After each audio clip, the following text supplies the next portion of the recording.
Everyone, मैं doctor प्रगति गुप्ता और आज इस वीडियो में हम बात करेंगे किडनी फेलियर पेशेंट्स के अंदर कैसे हम हीमोग्लोबिन बढ़ा सकते हैं। हीमोग्लोबिन बढ़ाना कैसे है, उन सारी की सारी चीज़ों के बारे में मैं आपको इस वीडियो के अंदर पूरा एक्सप्लेन करूँगी। पर उसको समझने से पहले ज़रूरी समझना क्या हो जाता है कि पेशेंट्स की बॉडी के अंदर ऐसा क्या हुआ कि सडनली उनका हीमोग्लोबिन फॉल करना शुरू कर गया।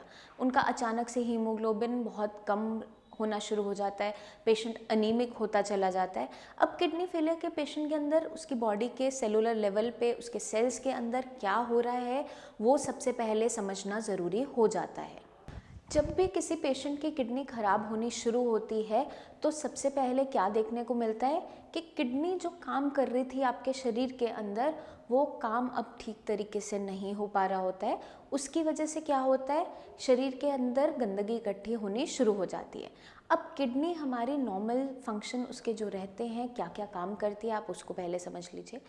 किडनी हमारी बॉडी का बहुत ही इम्पॉर्टेंट वाइटल ऑर्गन है जो मदद करता है आपकी बॉडी के अंदर जितने भी वेस्ट मटेरियल है, जितनी भी गंदगी है, उनकी सफाई करते हुए पेशाब के रास्ते उसको बाहर निकालता है। अब जितने भी इलेक्ट्रोलाइट है उसको भी बैलेंस करता है। साथ के साथ एक बहुत ही इम्पॉर्टेंट हार्मोन बनाता है जिसे हम कहते हैं इरिथ्रोपोइटिन।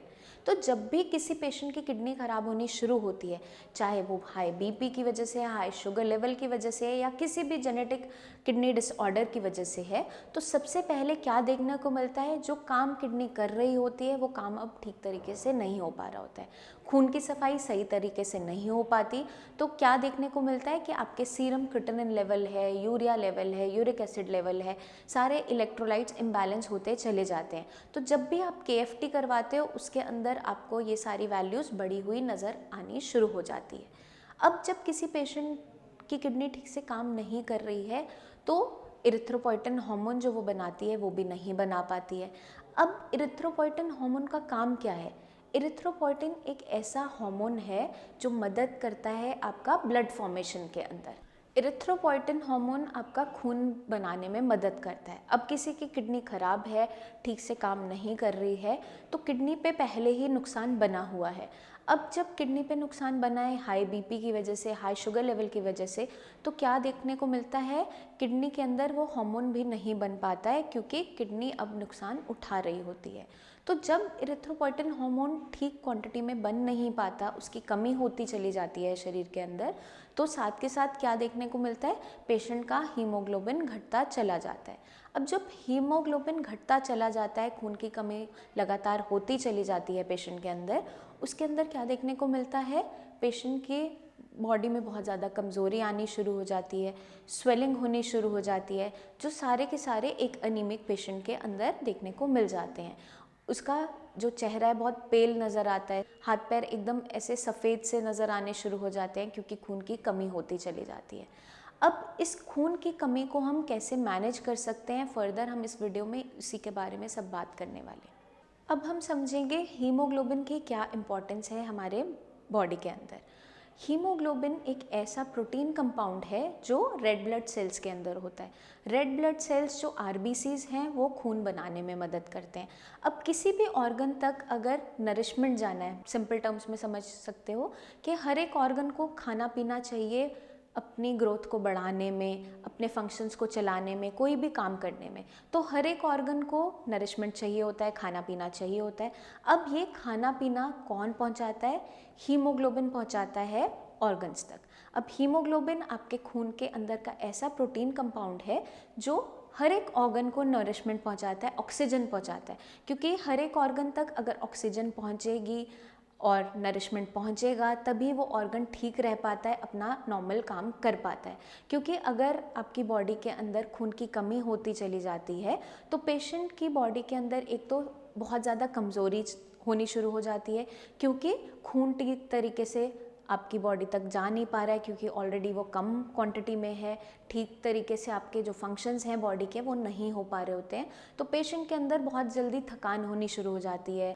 जब भी पेशेंट थोड़ा सा भी काम करता है, मान लीजिए सीढ़ी चढ़ रहा है या फिर चल रहा है, थोड़ा सा भी कदम देने पे उसका सांस फूलने लग जाता है, क्योंकि आपके हर एक ऑर्गन तक अच्छी तरीके से ऑक्सीजन नहीं पहुंच रही है। तो ज़रूरी क्या हो जाता है कि आपका हीमोग्लोबिन जो बॉडी के अंदर है वो नॉर्मल वैल्यूज़ के अंदर होना बहुत इंपॉर्टेंट होता है। अब वहीं किडनी फेलियर के पेशेंट के अंदर क्या देखने को मिलता है, यही हीमोग्लोबिन लेवल्स बहुत कम होने शुरू हो जाते हैं। अब पेशेंट के अंदर ऑलरेडी बहुत सी चीज़ें कट डाउन करवा दी जाती हैं, क्योंकि आपके जब भी क्रिएटिनिन लेवल्स बढ़ रहे होते हैं, यूरिया लेवल्स बढ़ रहे होते हैं, तो सबसे पहले डॉक्टर क्या बोलता है, आपको प्रोटीन का इंटेक कट डाउन करवाने के लिए सबसे पहले कह दिया जाता है। अब जो हीमोग्लोबिन मैंने आपको बताया वो प्रोटीन कंपाउंड है, प्रोटीन से ही बनता है।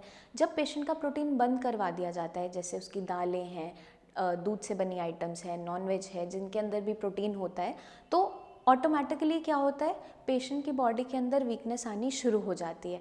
बट डॉक्टर के पास और कोई रास्ता नहीं होता है, क्योंकि अगर पेशेंट के लेवल्स बहुत तेज़ी से बढ़ते हैं तो उसका मैनेजमेंट हम इसी तरीके से करवाना शुरू करते हैं। तो अब हमें क्या ध्यान रखना है कि आपका हीमोग्लोबिन मेंटेन भी रहे, डाइट में भी हमें चीज़ों को फॉलो करना ज़रूरी हो जाता है। अब समझना ये ज़रूरी हो जाता है कि आपका हीमोग्लोबिन फॉल ही क्यों किया। फॉल इसलिए किया क्योंकि आपकी किडनीज ठीक तरीके से काम नहीं कर पा रही होती हैं और इरिथ्रोपोइटिन हार्मोन नहीं बना पा रही होती है। तो जब भी कोई किडनी फेलियर का पेशेंट आता है और उसका हीमोग्लोबिन कम आ रहा होता है, उसे दो तरीके से मैनेज करवाया जाता है, आयरन सप्लीमेंटेशन से और इरिथ्रोपोइटिन की सप्लीमेंटेशन से।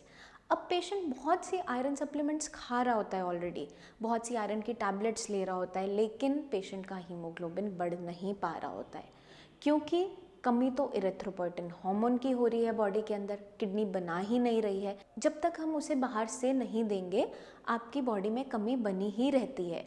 तो इसलिए ज़रूरी हो जाता है इरिथ्रोपोइटिन की सप्लीमेंटेशन करना।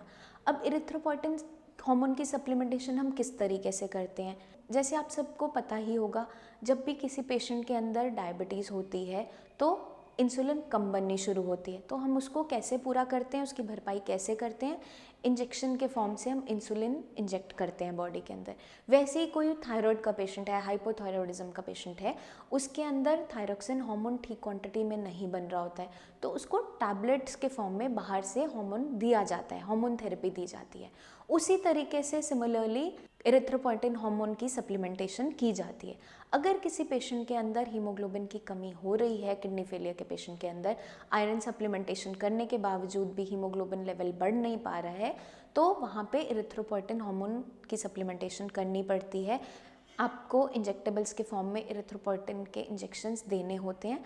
वो डिपेंड करता है कि आपके हीमोग्लोबिन लेवल्स क्या हैं, उसके अकॉर्डिंग डॉक्टर डोज डिसाइड करता है कि आपको वीकली वो सबक्यूटेनियस लेना है, ट्वाइस अ वीक लेना है, 15 दिन में लेना है, कैसे लेना है, वो हम डिसाइड करते हैं। पहले पेशेंट की हिस्ट्री पिकअप करते हैं कि किडनी ख़राब हो क्यों रही है, हाई ब्लड प्रेशर की वजह से, हाई शुगर लेवल्स की वजह से, या कोई आईजे नेफ्रोपैथी का केस तो नहीं है, पॉलीसिस्टिक किडनी तो नहीं है, क्योंकि हर एक किडनी फेलियर के पेशेंट के अंदर सूनर और लेटर हीमोग्लोबिन लेवल फॉल करना शुरू कर ही जाता है।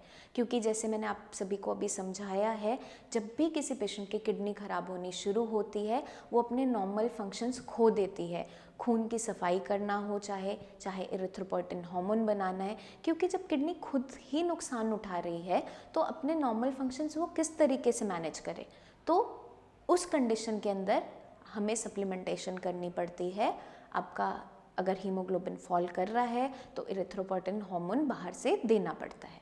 अब देखने को क्या मिलता है, पेशेंट आयरन सप्लीमेंट्स तो इजीली ले रहा होता है, बट जब उसे बताया जाता है कि आपको इंजेक्शन लेना पड़ेगा तो पेशेंट बहुत ज़्यादा घबराता है, डरता है।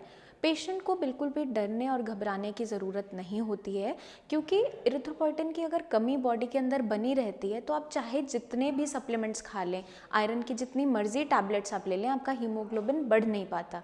जो पेशेंट डायलिसिस पे भी होते हैं, वीकली डायलिसिस हो रहा है, वंस हो रहा है, ट्वाइस हो रहा है, तो उनके अंदर भी हीमोग्लोबिन लेवल्स मेंटेन करने ज़रूरी हो जाते हैं। तो हमेशा डॉक्टर्स एडवाइस करते हैं कि आपको इरिथ्रोपोइटिन की सप्लीमेंटेशन करनी ज़रूरी हो जाती है। ये बहुत इजीली आप इंजेक्शन लगवा सकते हो, ये सबक्यूटेनियस भी लगता है, आईवी में भी लगता है, आईवी फॉर्म में, इंट्रावेनस भी लगता है, बट सबक्यूटेनियस फॉर्म में इजीली ये एडमिनिस्टर हो जाता है।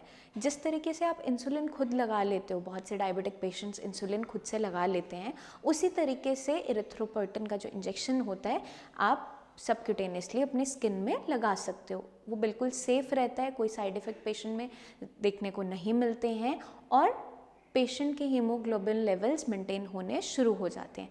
तो मेरी रिक्वेस्ट है हर एक किडनी फेलियर के पेशेंट से, आपको बिल्कुल घबराना नहीं है। अपने हीमोग्लोबिन लेवल्स आपको अगर बढ़ाने हैं, क्योंकि आप डाइट में बहुत सी चीज़ें आपकी रिस्ट्रिक्टेड होती है, वो हमें करनी भी पड़ती हैं, क्योंकि आपके लेवल्स को मेंटेन करवाने के लिए हमें डाइट में कुछ स्ट्रिक्टनेस फॉलो करनी होती है।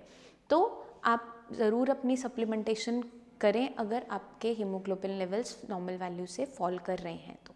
आपके माइंड में कोई भी डाउट्स रह जाते हैं किसी भी टर्म को लेकर, किसी भी कंडीशन को लेकर, अपने डाइट को लेकर, तो आप नीचे दिए हुए नंबर्स पर हमें कॉल करके हमसे बात कर सकते हैं, हमें क्लिनिक आके भी विज़िट कर सकते हैं। आई होप ये वीडियो मदद करेगी हर एक किडनी फेलियर के पेशेंट को समझने में, अंडरस्टैंड करवाने में कि हीमोग्लोबिन फॉल क्यों करता है और किस तरीके से हम उसे बढ़ा सकते हैं। और जितने भी पेशेंट घबराते हैं इंजेक्शन लगवाने से, वो समझ पाएंगे कि इसकी इम्पॉर्टेंस क्या है, क्यों ये ज़रूरी होता है और क्यों डॉक्टर को ये प्रिस्क्राइब करना ही पड़ जाता है। आपके माइंड में फिर भी कोई डाउट्स रह जाएं तो आप बेझिझक नीचे दिए हुए नंबर्स पे हमें कॉल करके हमारे टीम ऑफ डॉक्टर से बात कीजिए। आप क्लिनिक आके मुझसे अपॉइंटमेंट भी ले सकते हैं। कोई भी आपकी रिपोर्ट्स हैं आप व्हाट्सएप भी कर सकते हैं। आई होप आज सभी पेशेंट्स के सारे डाउट्स क्लियर हो गए होंगे। फिर भी कोई आपके माइंड में डाउट्स रह जाते हैं तो आप बेझिझक हमसे बात ज़रूर करें, क्योंकि जब तक आप अपनी क्वेरीज शेयर नहीं करेंगे उसका सलूशन नहीं निकल पाता है। जल्दी ही मिलते हैं नेक्स्ट वीडियोज़ में, जिसमें मैं लेकर आऊँगी बहुत सी टिप्स जो मदद करेंगी आपकी किडनी हेल्थ को अच्छे से मेंटेन करने में। तब तक के लिए आपको बस एक छोटा सा काम करना है, अपना खास ध्यान रखना है। Take care.